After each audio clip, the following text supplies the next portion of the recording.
Eamon Khan here, 4 seconds out with the one and only, swapping the green chair for the red couch type of thing in the hotels. Ade Oladipo. Ade, how you doing, sir? Not bad at all, my man. Not bad. Just here in Dublin. Good to be here as well. Got here early hours of this morning, and excited for this one. Excited to see what Katie Taylor can do. It's going to be difficult against Chantel Cameron, especially when you see Chantel walking around, which says she's confident, right? She's not in the room sort of hiding away. So I think it's going to be exciting. Sold out crowd. That's what we're told. So looking forward to a good night of boxing. Now, for some observers in boxing, they said that they saw the fight the first time round a lot wider than the three judges saw it on the scorecards. But that gives Katie enough room or wiggle room to improve on a couple of things, fine-tune a few things and win the fight on the scorecards. Do you feel that there are small adjustments that Katie can make to get that victory? I'm not sure. I remember the scorecard, so 95-95 and I think 96-94 twice for Chantel. I didn't see that watching it back. Watching it ringside, because remember Andy Lee was on comms and I was listening to him and he was getting excited, everything Katie did in the crowd. So it made you maybe feel like the rounds were a lot closer. I thought Chantel won it a bit more comfortable than that. So there's a lot of adjustments that need to happen. I thought Chantel bullied her. I thought she looked the stronger of the two. Katie's known for her hand speed. I thought Chantel competed in that department. And then you probably give Katie the edge in boxing, and we didn't really see much boxing from Katie. So look, if you're Katie, you think, okay, maybe a bit more on the back foot, a bit more aggressive if you can, a bit more hand speed. But those are things that I think Chantel can look at as well. And not only that, but remember Chantel came here last time, let's be honest, sort of not knowing what she was going to do. Not knowing how she was going to handle the Irish crowd, not knowing how she was going to handle the booing, not knowing how she was going to handle fighting arguably the greatest female fighter of all time. And she probably went in that first round thought, it's not as difficult as I thought it was going to be. So I think we're going to see a lot more confident Chantel as well. Obviously a lot bigger, will rehydrate to be a lot bigger, a lot fresher, a lot younger. And she hasn't had the wars that Katie's had. I don't think we talk about it enough in female boxing, sort of punishment. Just because obviously the rounds are a lot less and we don't see knockouts. But Katie's had some tough fights. Those two against Delphine Pursoon, Lina Dartu many moons back, Tasha Jonas, Amanda Serrano, Chantel. So the wear and tear has got to come sometime. Plus she's 37. So I don't know, man. I think her back's against the wall in this one. But then the reward is so much bigger if you win. Like, considering everything I've said and what everyone else is saying, if she can find a way to win, then the victory is going to be even sweeter. But this is a tough ask. This is a very, very tough. And at 140, you think, if any advantage, drain her down to 135. Yeah. Like, cheat a little bit if you want. Get her down to 135 and let's see what Chantel can do. But she said no, she'll roll the dice at 140 again. And I don't know, man. I think you have to make Chantel a big favourite. But it's Katie Taylor. It's Katie Taylor in Dublin. She's got a chance, but I think a slim chance. Speaking of Katie and Chantel, a lot more riding on the future when it comes to Katie Taylor. And people never really question Katie's ability or her status as a trailblazer, as an icon. But they've always questioned how she keeps her motivation up and wanting to strive, wanting to achieve when she's done so much in the sport. Do you feel like, should she find herself in the end of defeat again against Chantel Cameron, that maybe this is the end of the road? Or do you feel there's still fights available, potentially the Amanda Serrano rematch? There are still fights available. There's girls coming up from 130. She's obviously at 140 now. Could she stay at that weight class? Let's not forget she's undisputed at 135. She's got all those belts there. There's people like Caroline Dubois. Does she really want to take on that kind of younger generation when she doesn't need to? Will she want to go out on back-to-back defeats, considering everything you said about her being the trailblazer, the icon? It's going to be tough. I think it depends on how she loses. If we're jumping here, but if she loses, I think it's how. If it's a war and it's close on the scorecards, and we're genuinely saying ringside that's close, then maybe there is an argument to go down to 135 and have a couple more fights. If it's one-sided and she just, they say in boxing father time, I don't know if that applies to females, but you know what I mean? Father time gets her, then maybe it is time to walk away. I thought the perfect time was Amanda Serrano, and that was 4 fights ago. So I'm not sure. Katie doesn't look like the kind of person that wants to walk. She looks like boxing is her all. And when it's your all and there isn't maybe other things outside that you're doing, it's not like we're seeing her in the jungle like Tony Bellew. It's like she's crossed over there. So I think there could be potentially another fight if she loses, but it depends how she loses. We'll touch on your good friend Tony Bellew entering into the jungle, performing on a daily basis there, and hopefully we'll see him in some fun bush tucker trials. But let's widen the scope of boxing for a moment and talk about a lot has happened in the last couple of weeks. Day of reckoning, 23rd of December. Anthony Joshua, starting with him, is in against Ottawa, and a lot of people are calling this a tough test for him. And he's also made the decision to change trainer in an interim basis, as we're led to believe right now. Starting on that point with the link up with Ben Davison, do you feel that Ben has the answers for someone who's sought answers to a lot of his questions? I'm not sure. And that's not a cop-out answer. That's just me being very genuine. Not sure. I was surprised by it. I remember when the rumours came out, I was like, it's just a rumour. You know, I felt like I know what's going on with AJ, and obviously I clearly didn't. AJ's always spoken so fondly about the relationship with Derrick James and the idea of sort of getting away from the UK and going to somewhere where people maybe don't know him so much, so you can just concentrate on the training. And I've always said it's going to take AJ a while to get in sync with Derrick James in that camp. And I feel that takes 3 or 4 fight camps. It's only been 2. And for whatever reason, he's decided this fight camp, and I think a tough fight, not to stick with Derrick. And I just find it baffling. Some people are saying it's because AJ didn't want to go back to Texas and Derrick didn't want to come over. That shouldn't even be an option. Derrick's training camps in Texas, you go Texas. You want to get the best out of Derrick, you need Derrick in his space. His space is Texas. That's the space where Jermell Charlo is. That's the space where Frank Martin is, Ryan Garcia, Errol. They all go there. They all go there from wherever parts of America, apart from obviously those two, Jermell and Errol. Everyone goes up to that camp, and AJ shouldn't be any different. I don't know. I mean, Ben's a great guy. This is nothing to do with Ben, by the way. Ben's a great trainer. I think we've seen with what he's done with some of the fighters. Lee Wood, being in and around the Fabio Wardley camp for the Adelaide win. So he's clearly a good trainer. But surely you're finding your groove with Derrick James. That was a good win against Elanius. I know it wasn't the greatest performance, but it was a big win. Why switch now? Why switch now at this point in your career where I don't think there's more than 3 or 4 more fights left for AJ? Have those 3 or 4 fights with Derrick James, win or lose. This will now be AJ's 3rd trainer in 4 fights. For someone that was with Rob McCracken for so long, then Robert Garcia, then Derrick James, now Ben Davison, what are you searching for? I don't get it. So I don't know, man. Look, as you know, I'm Team AJ, so I wish him all the best of luck, and I hope that whatever's missing, if he thinks something's missing, Ben has the answer to it. But I thought Derrick had all the answers. I thought that's why he went to Derrick. There was a big search for Derrick. Remember, AJ had this kind of thing where he was going around American camps, sort of, you know, hitting pads with people. I think he went and spoke with Ronnie Shields. Obviously, Robert Garcia, we know. So he landed on Derrick for a reason, because it was just perfect. Now, all of a sudden, he's not with Derrick. And if I'm Derrick, you're leaving me on an interim basis? I just find it weird. And I'd understand if Derrick... Remember, the Ryan Garcia fight's coming up in a couple of weeks, so I'd understand if Derrick had a busy camp and he couldn't give AJ all the attention, but that's not really the case. If AJ's in camp, AJ's number 1 in camp, if Errol's not there. So, yeah, I'm not the biggest fan of it, but look, what do we know, right? If AJ pulls off a good win, we'll all say he got it right and Ben was perfect, so we just have to wait and see December 23rd.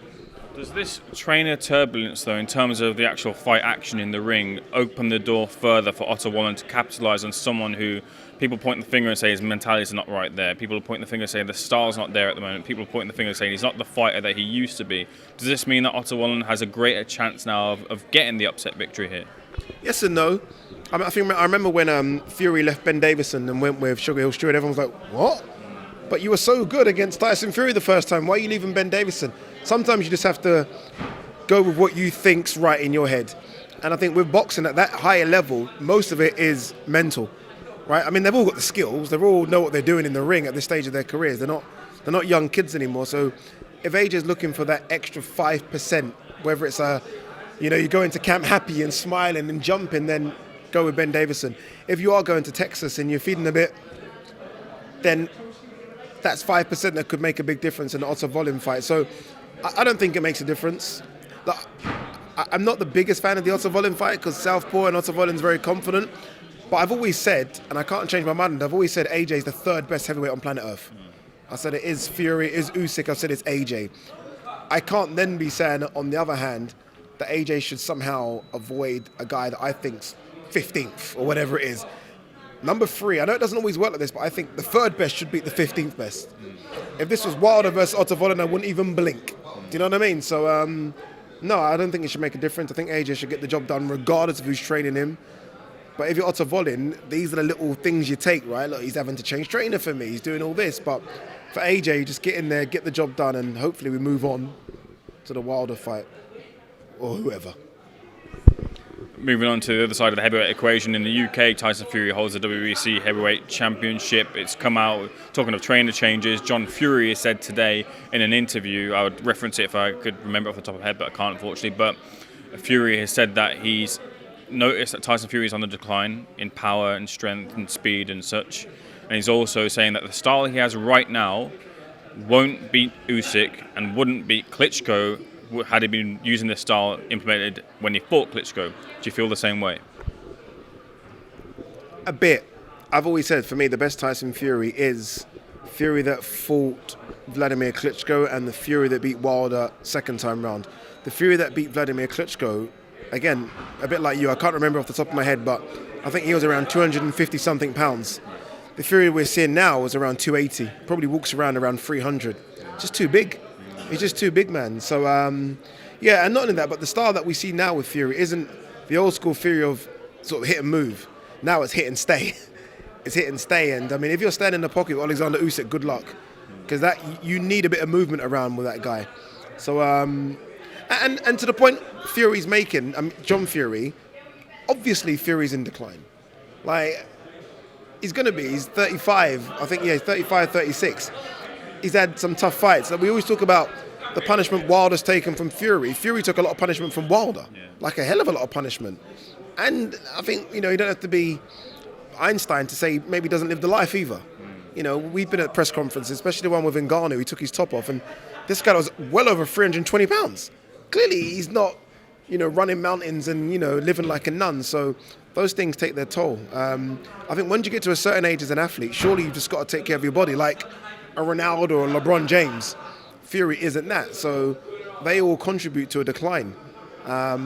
So look, we'll see. I mean, look, everyone's obviously going off the Ngannou performance, which wasn't the best, and I don't know, man. I think Usyk's got a chance. Usyk's no spring chicken either, but yeah, look, Fury's obviously in decline, but it's just how quickly downhill is that decline. I still think he's number one, but I think it's dropping rapidly, day by day, which is why we need to see those fights now. Because if we see all those fights between all those guys in a couple of years' time, Wilder's going to be 40, AJ's going to be 36, Usyk's going to be 40. They're all getting old. And some young kids are going to beat them because they're not what they used to be. So they're all in decline, every single one of them. But Fury's decline, because of how he lives his life, I think is a bit sharper. Moving on to some of the other heavyweight action on that card too, Wilder versus Parker. So Joe today, I had a chance to speak to Joe as well. Supremely confident in his chances. Obviously Andy Lee is as well too, being his trainer, also being involved in the camp with Tyson Fury, so he can pick the brains of Tyson, who's fought Wilder 3 times round. Do you feel that Parker does have a real standing of a shot in beating Wilder here? And has Wilder shown improvements under Malik Scott than being just landing that heavy right hand? I'm not sure, and I know it's a cop-out answer, but we saw a round, not even that, we saw 2 minutes and whatever seconds against Helenius, and that's all we've seen for 18 months or whatever it's been, right? He's only done that round of boxing in 2 years, so how are you supposed to judge it on? Whereas Parker, say what you want, Parker's had fights. Yes, not the greatest opponent, Simon King, Jack Massey in that fight in Australia, I think it was, but he's been active, he's been in the gym, walking around the hotel, you can see he's in shape. He's in a good place. Andy Lee's a great guy. Like, Andy Lee has to be the greatest guy in boxing, like the nicest guy. So he's walking into camp and he's enjoying himself. He's clearly enjoyed himself being around Tyson Fury. And as you say, he can pick the brains of Fury. But we also know, if Wilder lands that right hand, that's the last thing that goes right with a boxer, the punch. If Wilder lands that right hand, it's good night. For however good I think Parker is. And Parker's taken a bit of punishment as well. The Joe Joyce fight, the Chisora fight wasn't punishing, but it was quite brutal, quite heavy on the body. So I give him a good chance, but you still make Wilder a favourite because it's Deontay Wilder. But I give Parker a really good chance. Like, we're going to be there. If, come the fight, Parker pulls off a surprise, it's not going to be a Joshua Ruiz moment for him. I'm like, okay, Parker's good. So I think they're two banana skins. Honestly, I know we're trying to get to the Wilder Joshua fight, but if you're trying to make that fight, I don't know what you're doing putting him in against Otto Vollen and Parker. There are easier fights to make. So two big banana skins. I give Parker a chance, but I make Wilder a big favourite. Last topic of discussion, sticking with those heavyweights on the 23rd of December. Jarrell Miller, for good or for bad, is returning to the ring. We'll leave the bad for now and just talk about the topic of the fight discussion here. Takes on Daniel Dubois. Daniel as well has had a lot of doubts, a lot of questions about his ability, his heart as well in the ring too. And Jarrell throws a whirlwind of punches throughout the rounds, throughout the fight, and feels that he can expose Daniel Dubois in the ring when they face each other off. Is this the perfect fight for Jarrell or the perfect fight for Daniel? Perfect fight for Jarrell. Perfect fight. I mean, Daniel's got some name value just because of the performance against Oleksandr Usyk. Whether or not we say he quit at the end, he hurt Usyk a couple of times in that fight, right? Especially this controversial body shot. For Jarrell, you mentioned that he throws a barrel of punches. I don't know if that's pre the drug issue. So I'm not quite sure what post-drug issue Jarrell is like. Because you're right, pre-drug, I mean, this guy was throwing record number of punches for a heavyweight. Is he still capable of doing that? He talks like he is. And look, if he puts on a performance against Daniel Dubois, again, after Dubois fought Usyk, you can kind of make that comparison. Like, if Jarrell Miller destroys Dubois in a couple of rounds, he's right back. He's right back to the point where I think there's a potential for Jarrell Miller versus AJ. The heat's there, right? I mean, you make that fight straight away. It's a big fight. So I think this is almost reward for Jarrell, and this is risk for Daniel Dubois. Because if Daniel Dubois does beat him, they'll be like, yeah, but he was never the same after the drugs anyway.